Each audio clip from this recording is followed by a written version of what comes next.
So we got Tiff here. How do you pronounce your last name? I could It's Getch. Gatch? Is that Yeah, okay? I Getch, was like, like is it? catch but with a G. Oh, okay. Yeah, I was a like, lot of people struggle with it. I was like, is it Gotesh? I don't. I didn't want to say it That's like what most people say. So. it's whatever. People can't even spell my last name, Provo. They're like, how do you spell it? And I'm like, literally, it's in the name, like Provo. I don't know.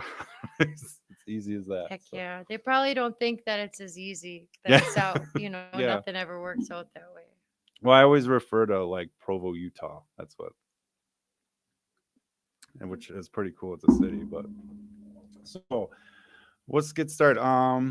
Like how, if you want to just give a little background about yourself. Okay. Well, my name is Tiffany. I've been I started seeking recovery about 3.5 years ago. Oh, I was in active addiction for almost 15 years.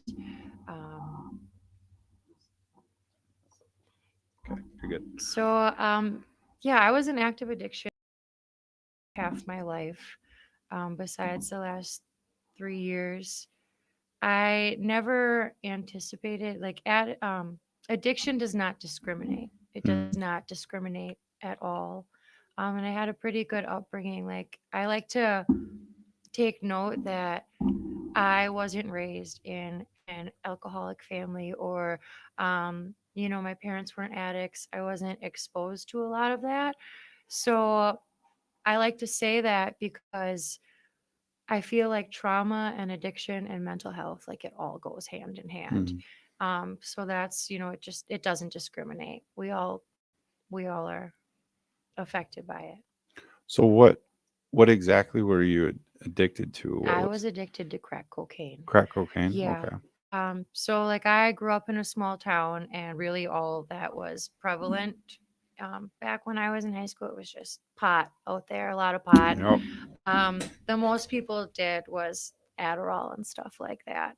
I graduated, and in high school, I wasn't even a big drinker. Like that was the thing. So I was a late bloomer, like to partying and everything. I always had really good grades. I was really big into sports, and I didn't have a lot of friends. So back then, I think that definitely played a part in not using then because I didn't have a lot of friends or opportunity. But then when I graduated and I moved out of my small town and to a bigger city, like Green Bay was huge for me. Hmm. That's when things I was subjected to everything. And I was so sheltered that I wanted to experience it all. So you didn't go to school in Green Bay. It was No, just I went to school in Kewanee. Yeah. okay. So a very small town. I think my graduating class maybe had like 70 people.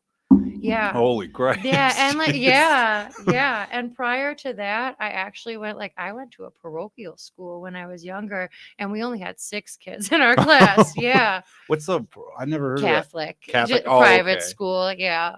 hmm So like when you went to Green Bay, so you moved to Green Bay, and that's when you were exposed to the crack. You to So that's the first hard drug I encountered. So when I moved to Green Bay, I got my own place and I had a roommate. And the roommate that I had at the time was from California. And it's crazy how things throughout life just take place that you don't expect to ever run into. Her mom came to visit us from California, and Mhm. her mom actually had brought crystal meth with her. Oh wow. And I was 18 years old. I didn't really put two and two together, know what they were doing. And then I had asked, and then she had told me what they were doing, and then they offered it to me, and I tried it, and it was the best feeling I had encountered up to that point in my life, and I could understand what people enjoyed about it. But then that was the first hard drug I had ever encountered. um, I've been clean off that about 12 years. Oh So nice. yeah, Okay. yeah. Um, I messed around with that probably about a year, and then I got myself kind of back on track again. And this was before I had kids or anything like that. So Mhm. after I got myself back on track, I had went to a house party probably about 6 months later, and it was actually in a small town near where I grew up. It was in Algoma, Wisconsin, and I was introduced to crack cocaine there. And when I had done it, I I knew that it was over. It was not, it was the best feeling I had felt in my entire life. And I had never fallen in love with something that quickly before. And even other things I had tried, the obsessive compulsive, like the addictive aspect was there, but not like it was Mhm. for me with that. Yeah. So, And oh, sorry. 15 years later, it took me down a dark hole. Over the last 15 years, I didn't have a lot of sobriety time. I couldn't stay sober for more than a month at a time. Um, Today, my life's completely different. Like, I still struggle, but I've come so far.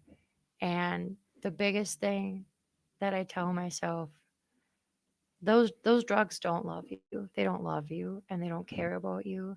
And for so long I didn't love myself. And in order to ever be able to face anything or overcome anything, you have to be able to look at yourself, Mhm. and you have to be able to face the good parts, the bad parts, the worst parts, and face them head on. And that's challenging. That's really Mhm. challenging. But it's rewarding. It's really rewarding. Because of that, I get to have my kids in my life, and I get to go to college, and I graduate in March, and so much good comes out of putting in the work. So, like, do you think, like, was there something going on? Like, did you struggle with mental health before being addicted, or was it? I was about 12 when I realized that I something wasn't right. I was sad. I was bullied a lot, and I remember sitting down with my parents in like the 6th grade and telling them, "Hey, like I don't feel right, like in the head, like something's going on." Like I knew at 12 that wanting to not be around anymore wasn't the right feeling to be having then. And they put me in counseling and on medications and stuff like that, but it was all just a cover up. Like the root problem was never dealt with, and the root problem was always trauma. Trauma. See, me personally, like, because I'm doing therapy right now. It's offered free through the school, but I always think, like, how can they? Because we only have like 12 sessions. We get free 12 sessions. It's like, how can they figure out what the root problem is in 12 sessions? Like, what are you going to Exactly. do in 12 sessions? You might figure out maybe what I'm like, you might start to think of like what my depression exactly is or my anxiety is, but 12 sessions, like, that's only 12 Mhm. hours. Like, you're talking about getting, A oh, yeah, a lifetime. lifetime into 12 hours. That It's it not doesn't gonna really fit. happen. No. And, My school actually offered 5 free sessions. oh, So I wow. did those and I felt the same way. And it kind of sucked because I've been like, I do therapy as well. And I was going prior to school, but they offer it. So why not? And Oh. the counselor that I ended up having through the school was someone I clicked with more than any of the Mm. counselors. So it kind of sucks that they only offer a certain amount of sessions. And then they're like, all right, well, good luck. Yeah, and like, that's another thing too is like it's I think it's rare to click with either a counselor or a therapist or whatever, because it's a lot of them. I feel like they're kind of opinionated a little bit. They kind of Yeah. bring their own opinions, and it's like, well, I'm not here for your opinion. I'm here for your, like, professional advice. And Hmm. like, I've had, like, I've the last counselor that I went to at through the school, he was cool, but he just was, it seems like he was like nervous all the time, and he was like Yeah. scared to say it. It's like, dude, just come out with it. But he Hmm. brought on a psychologist teacher into one of the group sessions, and she just was like throwing her opinions here, throwing it. I was like, I don't like this. And that's when I quit. And then I went Yeah. on to they have like an online format for counseling. So. Absolutely. I do that format as well. I do the Zoom format. Mm, A lot of like COVID obviously wasn't a great experience, but a lot of good came out of it technology wise. yeah. A lot of options. Like I do my schooling online, and that's pretty much the only reason I was able to, because up until September, my son was home with me. So Okay. I wouldn't be able to have, physically went to campus. Yeah. Yeah. I wish I could do fully online, honestly. I hate Mm. going to school. I hate being like, I'm 34 and I'm surrounded by like 22-year-olds, and I'm just Yeah. like, what the fuck am I doing here? Yeah, yeah. That's how I think I didn't realize that I sometimes I struggle with that, and it hits me because I'll make a comment and then kids will look at me like, God, she's old, and I'm like, Why are they looking at me like I'm their parents? Like I'm still, I thought I was still, but I'm not. Yeah, No, no. that's how it goes. So do you so like what so through this like journey like of being addicted, like was it were you always like fighting with yourself, like Absolutely. trying Like so I need to be sober, I don't need to be, I, kind I, of thing? I wanted, I didn't, nobody enjoyed, like, it's living hell. Mm, Active addiction is living hell, and nobody enjoys that. But it comes back to like, there was a lot of times I thought I wanted it. Like, for instance, I went to inpatient rehab back in 2018. So I was 24 years old, and I went willing. I wasn't. I sought it out, and I stayed there for 42 days, and I relapsed on crack cocaine 6 days after coming out of shit. rehab. And that's how powerful it is. That's how powerful it is. But you have to you have to want it. And a lot of times I think I wanted to want it, if that makes sense. Yep. But I just wasn't there yet. And I used to feel very, I guess I kind of always thought that recovery, like once you got it, and as long as you did what you needed to do to stay sober, that you would stay on track. But that's not the case. Like I have messed up over the 3.5 years, but the thing for me is like I always got back up, and I didn't go back out there. And everything that I've learned from each relapse that I've ever encountered has got me to where I am today. So I'm grateful for that. I'm grateful. Yeah. Do you like are the people that are surrounded by you, do you think they Absolutely. like And it's your thoughts too. yeah. It's your thoughts. And that's why you always have to keep your mental health in check, because anxiety and depression will lead you back to it faster than anything. And for like, self awareness is everything. So for me, I noticed that I used to hate being alone, and now it's almost like I feel safest when Mm, I'm alone. And there's other people that I feel safe with, but when I put myself in around people, even people that aren't necessarily in active addiction, but just living like a chaotic lifestyle, that's when I start to crave that lifestyle. So it mhm. definitely is all about who you choose to surround yourself with. Yeah. Well, it's one thing too, People, it's places, things. yeah, Yep. like that's one thing too, it's I because my sister, she struggles with addiction, and she like one thing we've over the years, that's the number one thing, it's who you put yourself, like if you're hanging out with those same people that were addicts, you're never going to get clean, you're You go to the always barber shop long enough, you're gonna get a haircut. yeah. Yeah, I like yeah, that, I like that. absolutely. Yeah, and I just to me like growing up seeing it, I think like obviously it's that's another reason why I wanted to bring you on, because like I'm on the other side. Like I saw it, but Hmm. I didn't obviously I didn't experience the addiction part, but it's just it's two different worlds, and it's like holy crap, it's like Yeah, literally, it is. do you so did you have people that support you to get you out of it, or was Yeah, it my family. I'm grateful for my family. So I'm an only child, and my parents, everybody, our parents are doing the best they could with what they knew at the time. And I know that now because I'm a parent. And one thing that kept me sick and in my addiction for a long time was blaming other people, blaming my parents, or blaming this happened and this happened. And at some point, you just have to take responsibility for your hurt and do what you can to get better.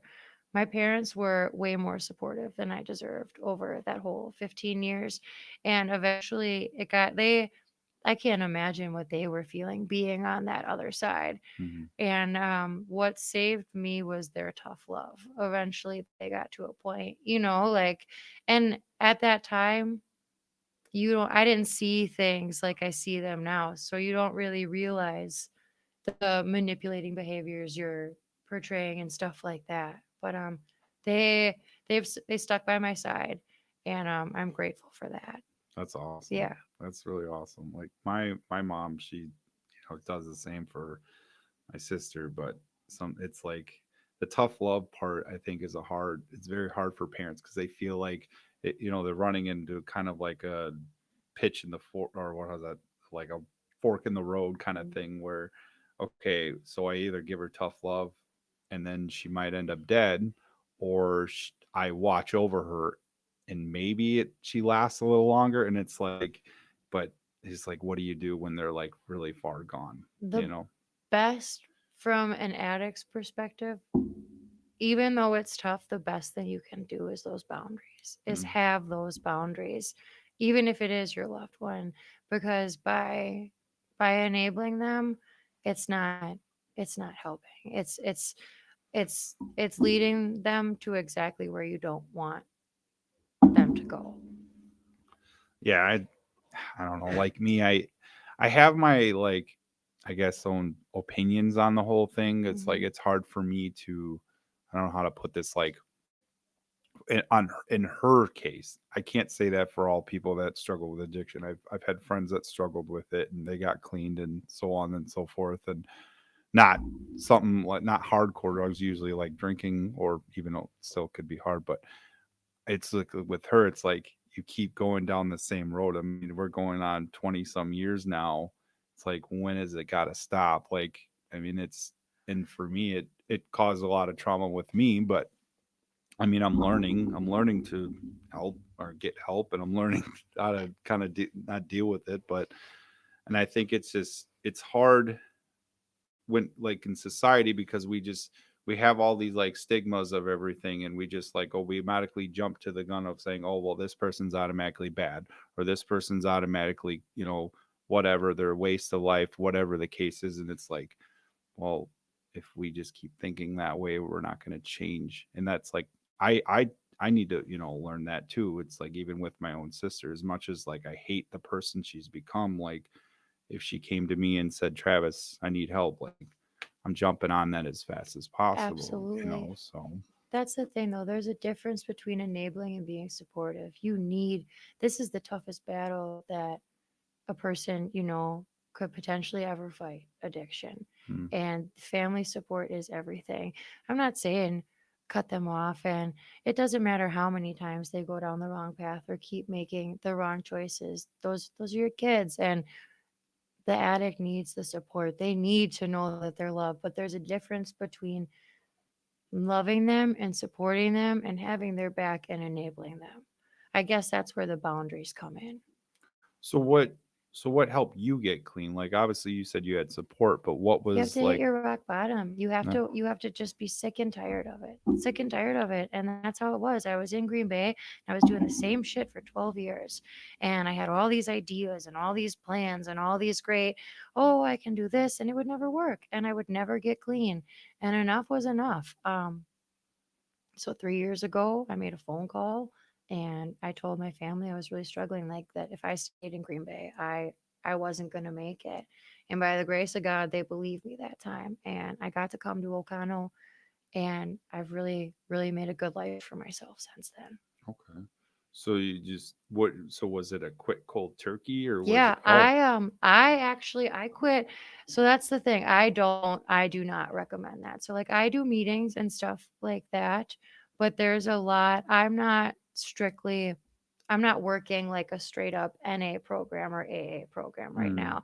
I go to meetings, and they do help, but also when I got clean, I didn't even know about meetings or that meetings existed until 6 months into my sobriety. oh wow. Like, and prior to me moving to Ocano 3 years ago and getting clean for those 6 months, I had never made it longer than 42 days before when I was in inpatient rehab. So it really is, I, I, I surrendered. I surrendered, and like I accepted that I could not continue to do things my way because it wasn't working. It wasn't Mm. working and I would have died. But yeah, I quit cold turkey. I didn't use for 19 months actually. Oh wow. Um, and at 19 months, I fell, and I fell hard.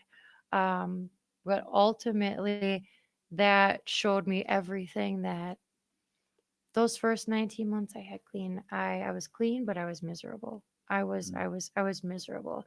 And it's because even though you're clean, that's not when things just get better.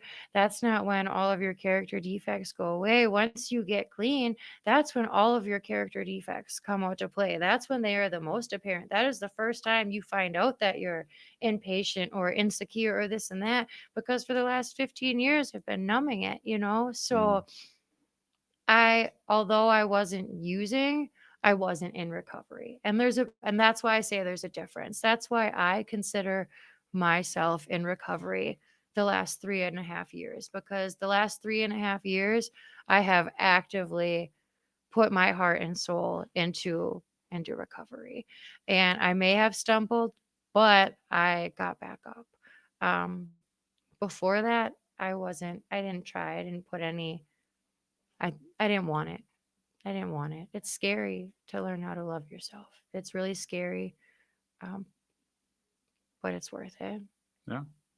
I think it's like I see a lot too is like even because the shop that I work at, we have a lot of people that come in and we buy the glass pipes if you get my drift.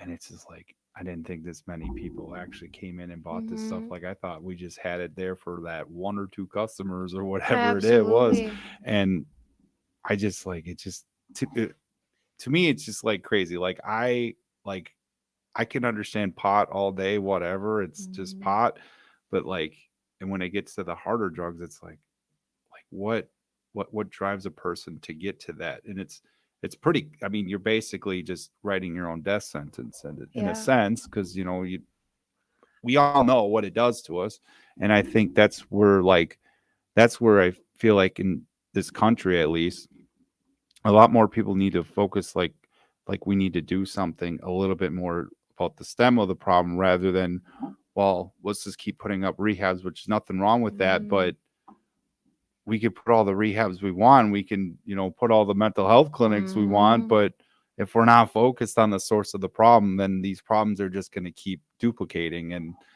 that's why a part of me like why I started this podcast, because I'm like we need to start a conversation here. Like people, Absolutely. people are talking about it, but are we actually doing anything about it? So I just think, I don't know. I just think it's a strange thing. Like even when I bring up, like even in school, when I talk to like teachers and stuff about mental health, they're like, yeah, like, well, you don't have no opinion on it, or Mhm. it's just Right. something that you're just like, it's whatever kind of thing. And It's becoming less taboo than it used to be. I think that like for me, like I was very naive. I didn't know what crystal meth was. I didn't know what crack cocaine was. Like the most I saw it in movies probably, but didn't even know I saw it in movies. And until it was literally right in front of my face at 18, that meth, I didn't know. yeah, And then yeah, yeah, I don't know. it's crazy because I mean, like even when I I smoke think pot. that's why I was so curious though, Yeah, because I was naive and I didn't know. But I don't know that like I can't say that I would have turned away from it even if I would have known that's what I'm wondering the too. risks, I guess. Like in even in like school, like how good of a job are they really educating it on us? Like they can throw all the bad stuff about it, but Hmm. are they truly educating on what it is? And You need experience. You need to talk to people. That's what it's all about. Talking to people, learning about it, educating yourself, getting that knowledge, learning from those people's experiences. That's where that's how that's how we can all help each other. um Everybody is going through something, and even and like breaking the stigma, I'm guilty of it sometimes, and I'm an addict myself, and we're all we're all doing the best we can, and sometimes it's hard to remember that, but we just need to be there for each other, because the biggest thing in recovery is you can't do it alone. You cannot do it alone. That support is everything.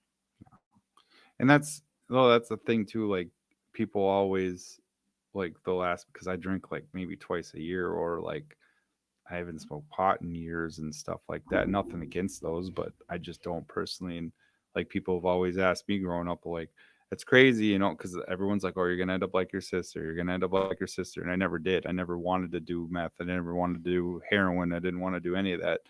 And that's like people like, well, how did you not like want to at least try? I was like, because I seen what it did. Yeah, And it's a absolutely. whole different experience than like seeing it versus like seeing it on a movie or hearing it from a teacher, because you're like, well, they could be wrong, what, Right. or that's movies, it's over exaggerating anything. In reality, like when you see it, you're like, well, I don't want no part of that. And it's, And like growing up, like alcohol was always glorified too. Even like that's what you looked forward to growing up was going to college and going to the parties and this and that. And I feel it with alcohol, I don't drink. Um Alcohol for me, it does a lot to my mental health. Like the reason I stay away from alcohol is cuz alcohol, if I drink, then the next day it takes me like 2 weeks to snap out of that, like mentally. So I stay away from it. But I know a lot of people like that are on like debate pot and alcohol and stuff like that. And I feel like alcohol is just worse than pot, mhm, probably. Yeah. I agree 100%. Yeah. I'm not saying that I condone pot. I'm not saying I have a problem with it either. I'm just saying I don't think that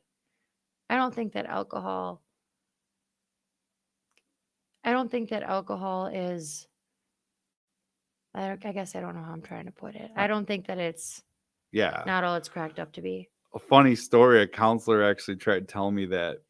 I was like, people die from, because we were getting the conversation about alcohol for some reason. I don't even know why, but, and I was like, alcohol kills this many people a year. And she tried saying that, you're like, well, people die from car accidents. I was like, yeah, that's part of it, but that's not, I Mhm. mean, you're talking liver disease. I mean, kidney shutdowns. I mean, Mhm. there's multiple things. And I mean, alcohol poisoning, people have died of alcohol poisoning, or people Mhm. have, And and that's why people like the stigma. They look at like, why would a person want to do that to themselves? But it's not the person wanting to do that to themselves. Um, when it comes to like, is it a choice or they're choosing that? Yada yada yada. For me, it was my choice. It was 100% my choice to try drugs for the first time. But I didn't. I had a choice to either continue to use and seek it, or I had a choice to um, take the tools that I learned over the years and go down that path and do what I needed to do to stay clean. And so that's where it gets tricky because it's a choice until you do it. And then once you take that first hit or that first sip or whatever, then it's not a choice anymore. That's when it takes over. So yes, I do feel like it's a choice, but also I feel like once it starts, it's you lose all control. so you go along with like how people say like addiction is a disease in a sense. I feel like, yeah, I feel like addiction is a disease, but I also feel like I might piss a lot of people off saying this, and You're fine. it might be weird for an addict to say this, but I guess like for myself personally, like I knew there was so many times where I had a little bit of sobriety under my belt, but I started craving, and I did actively make that choice to seek it out, to find it. So yeah, there has been times where it was absolutely a choice, and those are the times where I'm talking about where I guess I thought I wanted recovery, but you didn't want recovery, Mm. and I wasn't working on me. So yeah, And that's like, to me, I like, because I grew up hearing that a lot too. it's a Because choice to a point. yeah, and like I would constantly hear it's a disease, and like, and I could never, I'm not gonna argue it because I don't know. Like, I don't, maybe I could be wrong. I'm not educated enough on all the brain aspects of it. I know from my experience, it's not like I went to a doctor and I was diagnosed with addiction, Yeah. but I know that I feel like it's maybe some people are able to try stuff and never touch it again. And maybe some people aren't, maybe because it is a disease, or maybe it's because of all that underlying trauma and what we're trying to run away from. So yeah, I can't answer that. I mean, I would agree that it's situational. Like, it Hmm. just all depends on your situation, your background. Like my dad, he was an alcoholic, but I I could care less about drinking. Like, so I Hmm. mean, it's, so I think even when people say it's all hereditary, and that's even hard to say too, because it's like, well, if it's hereditary, then wouldn't wouldn't we have more alcoholics? We wouldn't Uh-huh. have more, like whatever. Because I mean, 50 years ago, that's all people did was drink, Mhm. So it's kind of a hard argument, but I would, me personally, I would just prefer to say like, oh, it's situational. Could be, it could be a disease for some and could be for others, but um, one question I wanted to ask you too, like, do you have any thoughts on like people using like methadone or was that the other one, Suboxone? Yeah. On like medically assisted treatment or harm reduction. Yeah, just Okay, for if it all comes down to your motives behind things, absolutely. If that is what is helping a person stay off of crystal meth and heroin and all this other bad, absolutely. But I feel like there needs to be a plan in place. And I feel like a lot of the problems aren't, I feel like a lot of these recovering addicts are led that direction. And they do have the right motives. Sadly, I feel like it's the places like that are handing the stuff out that I feel like it's overhanded out. I feel like Mhm. there's not, I feel like there needs, and I feel like even if there is a plan originally set in place from anybody that I've ever known that's went through that, it's all of a sudden like, yeah, that sounds like a really great plan. And yes, that sounds perfect. And how to wean you off and stuff like that. But it never works out that way. It never works out that way. I've known a lot of people that, were going to do the methadone clinic temporarily and then 35 years later, they're still on it. Um, but I do support harm reduction. I absolutely support harm reduction because I can tell you this much: marijuana didn't ruin my life like pot did or like crack did. So Mhm. if that's what people need, even if that's what people need, I support that absolutely because there's no one right way to recovery. There's not. You need to do NA meetings, you need to do AA meetings, you need to work this program, you need to do this. Like what works for somebody might not work for the next guy. And in my eyes, whatever you have to do to stay clean and to do good and to feel good and to show up for your family every day and to live the life that you deserve, I support you. I agree. Mhm. And that's I take that just like mental health. There's no one way of like, just because I choose not to do medications doesn't mean that it's not going to help someone else Yeah, or whatever. absolutely. And like I said, I don't have enough knowledge on the psychological aspect of it. I'm just working on figuring myself out. Well, I think that's like one of our goals in life too, is this, or Mhm.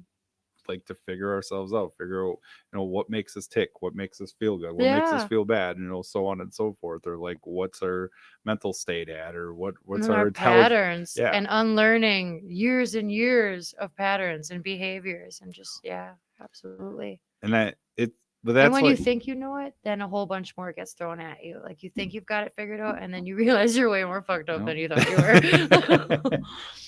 That's too, it's like even now, like being a dad, I I'm figuring out stuff about myself. I'm like, wow, I never felt like that. Why am I so, like, even when they're coming out of the car and I see a car coming, my anxiety just goes through the roof. I'm like, I never used to worry this much. What is Mhm. going on? So it's crazy, and it's like I've even had to talk to my counselors about it and be like, am I like is my anxiety just like more severe now? And they're like, no, that's just what it's like to be a Yep. parent. I'm like, I oh, I told somebody the other day, like ever, I feel like parenting, any advice I'd ever got was, oh, I'll print you off some tips. I can print you some stuff off. I feel like we are all just learning as we go and nobody knows what they are doing. yeah. And yeah, but no, But it's like those books, it's like you can't even listen to them because I feel like they're just more opinionated than like what actually works. Like I I don't, and like addiction, there's not one right way to handle every single child. exactly. And that's the thing. And I think people, they're like, well, if you don't do it my way, you're wrong. It's like, you're, how does that even make sense? Because you have different kids, or you have like a different mental health, or you had a Hmm. different addiction. Like if we all did it your way, then wouldn't it make all those things like super easy? Like I don't, Hmm. it doesn't make much sense. Like to me, I don't know, like people always say, because they call me the helicopter parent when I'm like, and I'm just like, no, I just see things that I wish I didn't see, and I just don't want them to go through it. Like I hate myself sometimes for doing it because then they're like, "Dad, I need help." I'm like, "I know, you got to teach you more to be independent," but it's just I don't know. That's just like how I don't know because like growing like working in daycares or working in the school and seeing like and I'm just going by how those kids were raised, and I'm like, well, I don't want to do that. It's glad that you guys do it that way, but I want to do it this way. So it's Yep. just there's so many different things, and I just wish people would kind of look at that as far as solving any issue, really, because There's if more than one right yeah, way to do anything. exactly. Yeah. No, and that's a hard pill to swallow, but pride and ego, that's it'll fuck you. It'll fuck you every time. I know that anytime, like, I know now today in my life, if I say something or do something, I could try to justify in my head all day, like, oh, I was in the right, but you get that feeling in your stomach. And maybe the old Tiffany could avoid that feeling, but this, I can't avoid that Mhm. feeling. So yeah, it's just, it's, So how many kids you got? I have Like two kids, two and that was kids? a big part of my journey too. My daughter, she's 12, she'll be 12 in May, and my son's 5. But when I had my daughter, I was only 20 years old, and I just had discovered drugs essentially. Um, when she was 3, I sent her to live with my mom and stepdad. So that's why I say they've always been a really great support because they took a child in when they didn't have to. Mhm. Um, I didn't get clean right away, but now I do have a relationship with my daughter, and I did That's get awesome. custody back, and it's just things are good. Her dad, he is also in recovery, and he actually got into recovery 2 years before I did, so he kind of paved the way. Um, but I didn't want when I found out that I was pregnant with my son, who is 5 now. I could not put another child what I had put her through. I Mhm. wasn't willing to. So I think a lot of what played into my recovery and it happening when it did happen was maturity.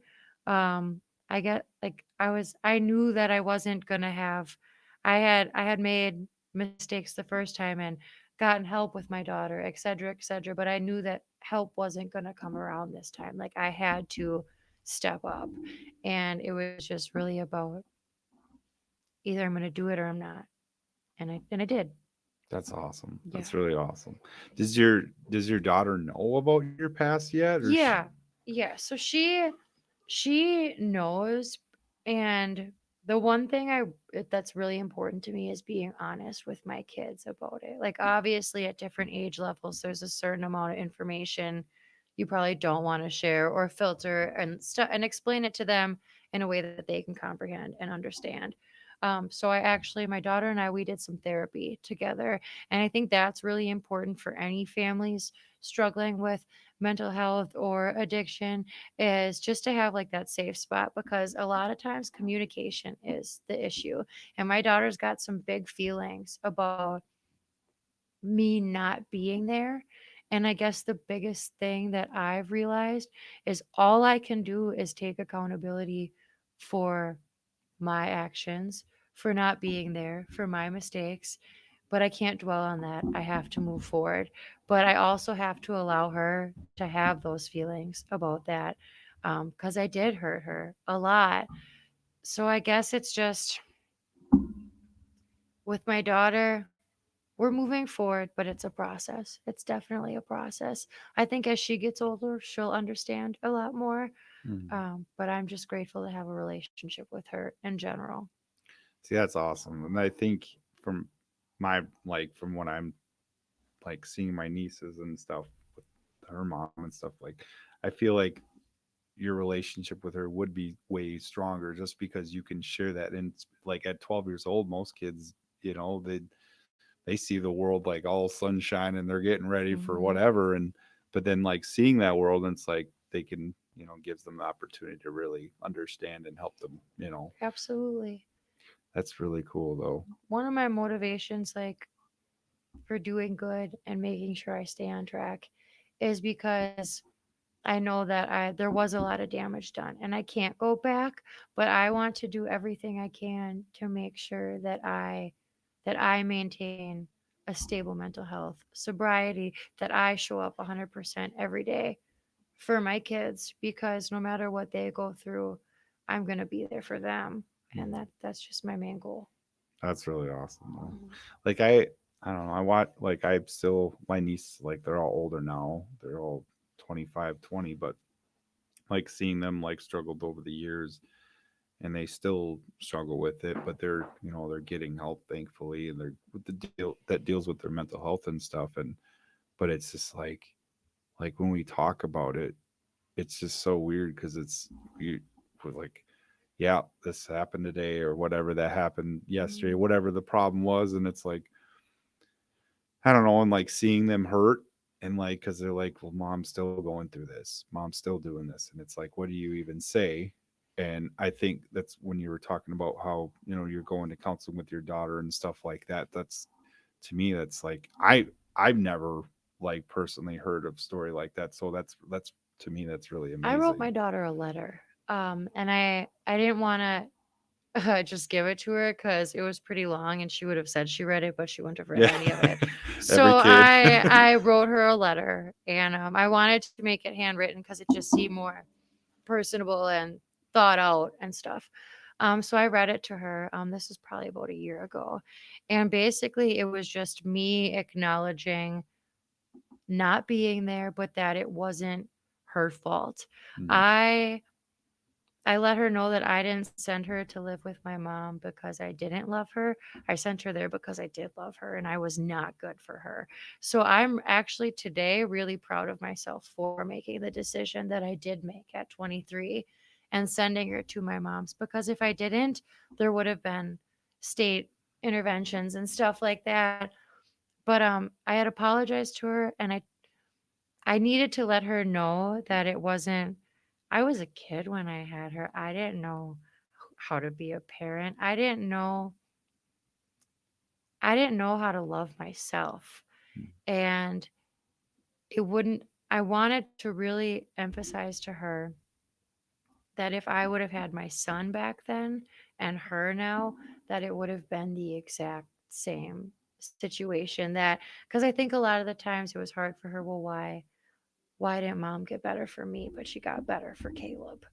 Yeah. And that stings, and I get that, because looking at that from a child's eye, it's like, ouch. So I wanted to let her know that it wasn't personal, that if I had had my son first, it would have been the same exact, played out the same exact way, and she would be with me now. um, I apologize to her for putting things in front of her for all those years, for putting drugs ahead of her, alcohol ahead of her, men ahead of her. It's so much more than just using. It's just apologizing and taking ownership of my mistakes to her is probably the best thing that I could have done for our relationship, because I think a lot of the times the hard stuff is just swept under the rug. Hmm. And oh well, they know that I'm better now and I'm sorry and that's good enough, but sometimes that's not good enough. Sometimes those hard conversations need to be had. That's really cool though. Yeah. Did you so what gave you I mean, not to say that you didn't have the idea, but did anything really motivate you to talk to her about that stuff or was it just you 'Cause just I needed, like, your secrets keep, like, holding everything that I held inside just kept me sick for so long. So I was sick of arguing with her dad or not having good relationships with these people or that person or this or that. And it all comes down to taking ownership of your shit. yeah. I didn't do that for a long time. I had a probation officer once say to me, like a decade ago, that playing the victim wasn't going to get you anywhere. And I didn't see at that time, but looking back at it now, absolutely that's what I did. Um, I still don't always react in the right ways. Nobody's perfect and we're all a work in progress. But the biggest thing that I know for myself to remember is it doesn't matter what anybody says to you or what anybody does to you or what anybody thinks of you. It's you don't have to react. You don't have to give that person a reaction. And I think that's a hard thing to realize, especially today. Everybody wants to be right. Everybody wants to Mhm. be heard, but it's really not important. Being right doesn't matter. Like I've learned so much in recovery, and being right doesn't matter. It doesn't. And all these things that we stress about every day, they're so small when you really think about it. I could sit down and think about all the things wrong with my life, and I could go down that rabbit hole, and I could make myself miserable and go back to drugs instantly. I could do that so easily, but you have to wake up every day and you have to make a conscious decision to be happy and to look at the positive and to be grateful, because there is so much good out there. But as soon as you start letting the bad seep in, it's really easy to lose track fast. Yeah, I struggle with that too. Some days, like there's days I don't even want to get out of bed because it's like Mhm. this is going wrong and this is going wrong, and I don't know. And people don't get that. It's not as easy as, well, just get up, take a shower. Sometimes it, with mental health, it can take all you have to get out of bed and brush your Mhm. teeth. Yeah. That's an accomplishment in itself.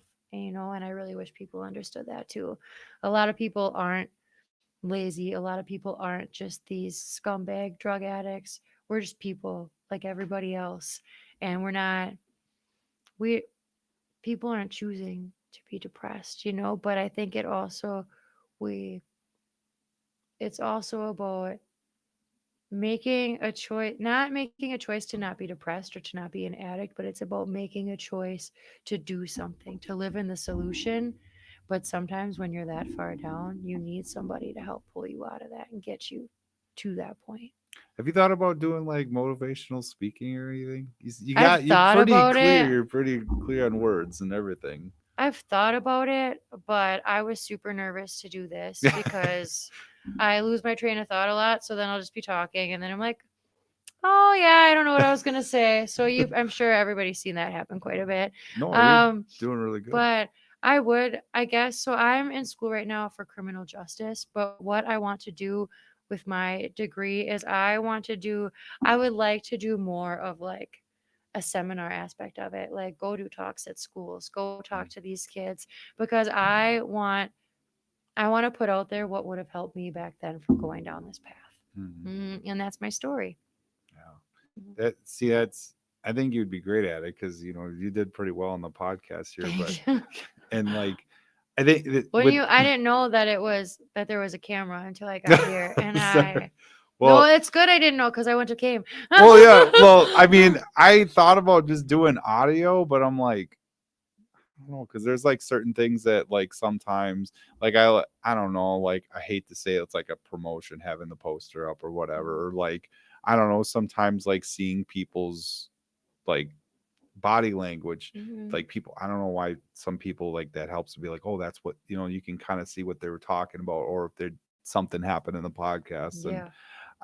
I also thought about doing it offline because Mhm. the live the live aspect, it's fun, it's cool. Is it live? Yeah, it's Oh live. God. Yeah, no one's watching though. Perfect. But but the problem with doing it not live is that like I don't know, it's with the live it's easier setup, and like you can like there people like if they comment on it, you can whatever. I don't know, like I'm Chime just in and converse about it. yeah. So Absolutely. like I'm like, oh, what do I do? But I just stuck it with just being live, and Heck it's just yeah. it fits. And I mean, I did podcasts before years ago Mhm. when I was and NWTC, but they were just very random, and they would get out of hand sometimes because me and Okay. my friends would be yelling on the podcast at each other. So I'm like, all right, let's calm it down. And it just wasn't. Yeah. I didn't have a heart for it, I guess.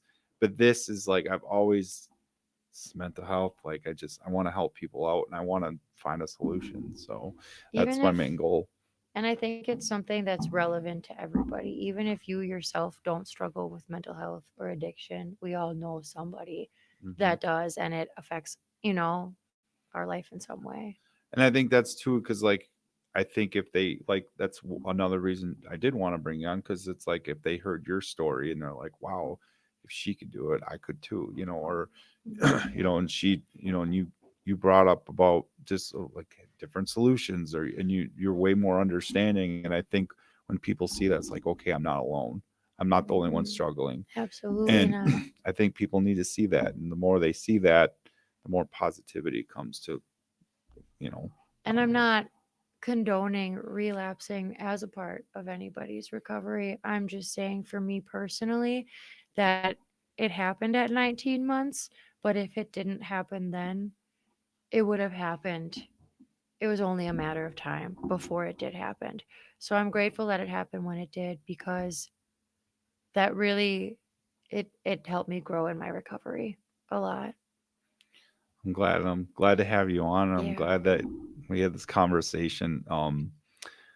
Is there anything else you want to say before we end the podcast? That's No. it, I No. think. Yeah. That was That's all good. good. All right. Well, that's it. All right. Anyone listening in the future, you guys. Thanks for having me. Yeah. Thanks for coming on. Let's go ahead and end this stream here.